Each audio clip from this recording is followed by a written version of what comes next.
So not too long ago, I was invited to speak at a youth conference, and the conference was amazing. The organizer was a friend of mine, and they gave me the topics they wanted me to speak on. And the second topic that I was supposed to speak on was persecution. And to be honest, my immediate response was to my friend, bro, we don't deal with persecution really here in America. And honestly, compared to many third world nations and other countries where Christianity and the Christian faith is completely illegal, we don't really deal with persecution. Now there's select cases and scenarios and families, and I realize in pockets of the United States that persecution in the way that we would think of it is a really, very real thing. But as a whole, the idea of teaching on persecution to a bunch of young kiddos who are going to school in an area that I know well just seemed kind of foreign. As I sat with it and I prayed on it leading up to the event, I started to realize that we deal with persecution in a different way. Most of my friends, in the States at least, are probably not going to be martyred for their faith. However, where we find ourselves right now in America is there's this weird felt need to be quiet. So we're in DC right now, and actually not too far from us there is this prayer movement that's amazing, and they've been doing 24/7 prayer here in DC for years.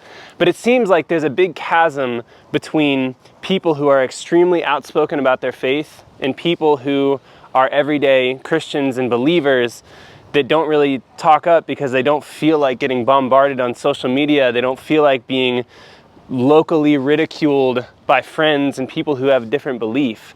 And the more I've thought about this, the more I realized it's so important that we learn to speak truth in love. The reality is the world needs believers to share the truth about Jesus. Not just people who are doing it from stages and in stadiums or even in amazing movements where there's 24/7 prayer and worship and things happening. The world needs everyday people like you and like me to share the truth with our friends and with our family, but to do it in a way that is loving, not just debating on the internet, not just fighting with people, because honestly, if you look in Scripture, that wasn't really Jesus' way.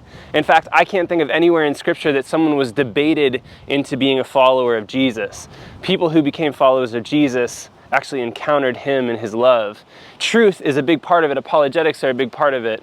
But I think we need to learn to speak the truth in a way that is loving.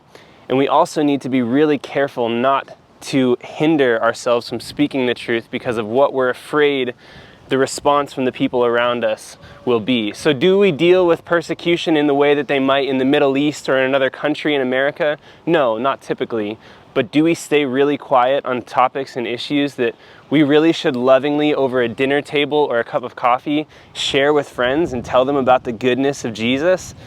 Yeah, we often stay too quiet. So my challenge for you and for me is to be able to learn to share the truth in love and not be silenced because of the culture that we live in and the climate of the internet and the world around us.